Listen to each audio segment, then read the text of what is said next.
welcome to Critical Focus. I'm your host, Erica Strobel.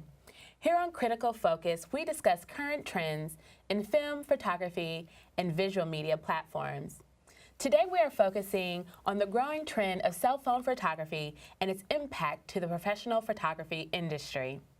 To further discuss this issue is today's guest, Stanley Mitchell, a New York City-based in-house photographer for the world-famous Apollo Theater.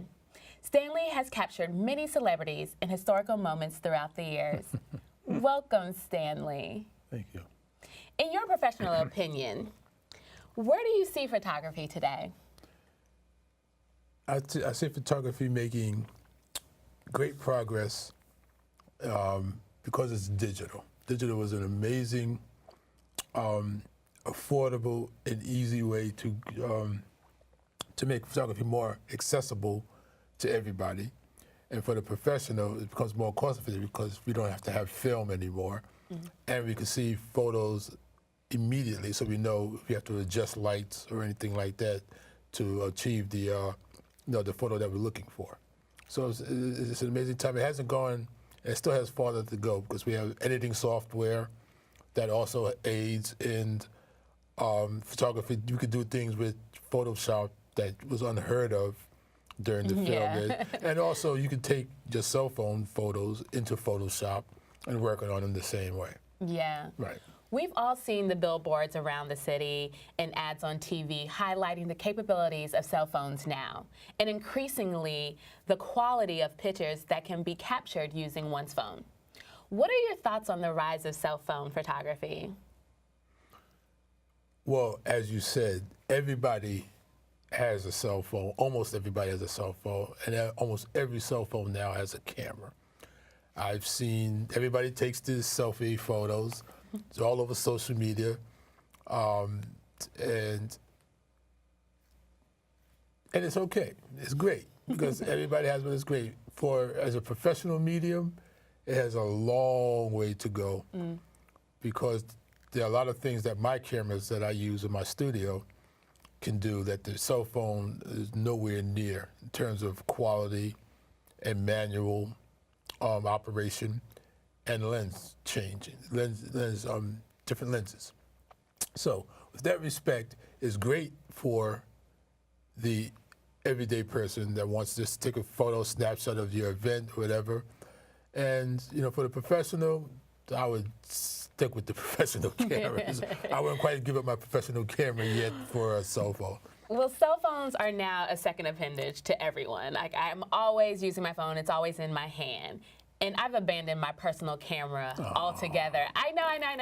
And I take a lot of pictures on my phone, as do most, especially the selfie. Right. So what are a few tips to take a better cell phone picture?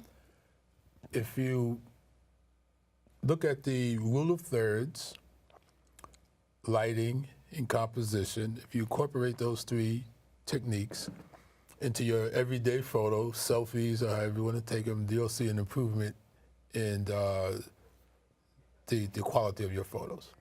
Awesome. Let's walk through some of your work to recap these ideas, starting with rule of thirds. This is a rule of thirds. Rule of thirds means you just divide the photo into a tic-tac-toe board, equal parts. And you try to put the point of interest where the lines intersect or on one of the horizontal or vertical planes. This one, in the rule of thirds, his eyes are on the uppermost horizontal plane, which if it had been below or something, it might have not looked so good. And then composition. Composition. What's that about?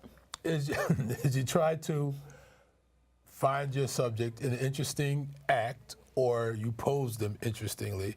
So as opposed to the regular selfie, you try to use different angles and tell your subject to move the head, move the body to something more like, what you've seen in print and magazines. You could recreate those poses and take selfies at the end, you'll find more interest. Great. And then lastly, talk about lighting. Lighting is at the foundation of all photography. the more control you have over the light, the more consideration you give to the light, the better any photography will increase.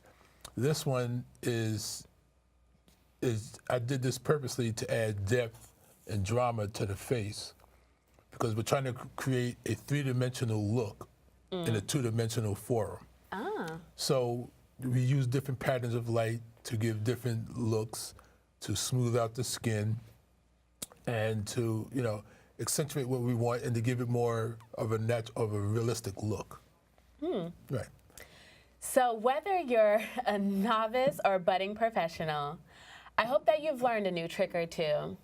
Thank you, Stanley, for being our guest today and sharing your work. You're most welcome. And thank you for tuning in to Critical Focus.